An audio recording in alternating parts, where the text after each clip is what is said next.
সতীৰ্থ মন্ত্ৰী অশ্বিনী ৰায় চৰকাৰক লগত লৈ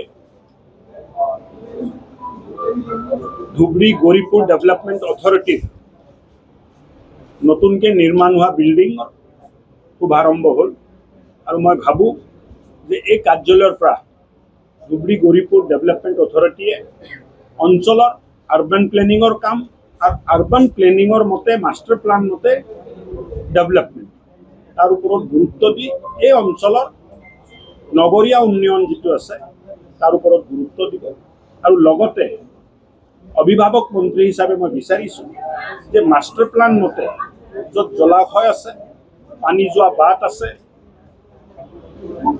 নদী নৰ্দমা, তাত হোৱা বেদখল, তাত হোৱা নিৰ্মাণ নটিচ দি আইনী প্ৰক্ৰিয়াত উচ্ছেদ কৰিব লাগে, নহ'লে ভৱিষ্যতৰ সময়ত এই নগৰীয়া অঞ্চলত কৃত্ৰিম বানপানীৰ এক ভয়াৱহ সমস্যা জন্ম ল'ব।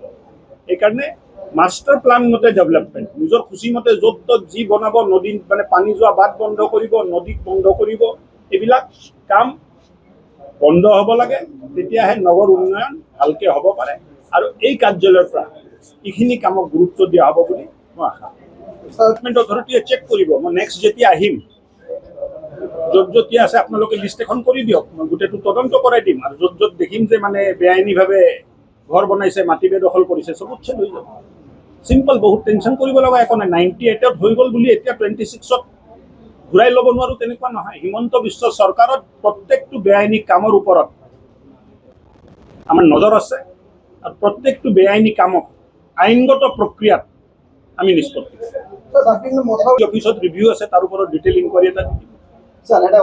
ভঁৰালৰ কি অৱস্থা আছে মই নাজানো, আজি খবৰ ল'ম, খবৰ লৈ যি কৰিব লগা আছে যদি প্ৰয়োজন আছে প্ৰয়োজন সাপেক্ষে কৰা হ'ব। এছিয়ান ডেভেলপমেণ্ট বেংকৰ প্ৰজেক্ট খোৱাপানীৰ এটা হৈ আছে, মই আৰ্বান ডেভেলপমেণ্ট মিনিষ্টাৰ থাকোঁতে ইয়াত মানে এই প্ৰজেক্টটো মই চেংচন কৰিছিলোঁ, আজি মই এইটোও ৰিভিউ কৰিম।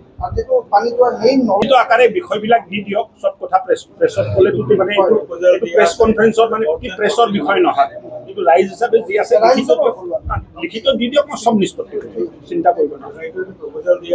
আৰু কোনোবাই কিবা আছে প্ৰশ্ন হ'ব পাৰে নেকি ভাই, যাই মানে টকা 5,000 10,000 বিলাইছে, তাত আপোনালোকে নিউজ কৰিছে আৰু মোক প্ৰশ্ন কৰি আছে, নিউজ হ'ব এইটো কিবা প্ৰেছৰ আলোচনা হ'ব পাৰে নেকি?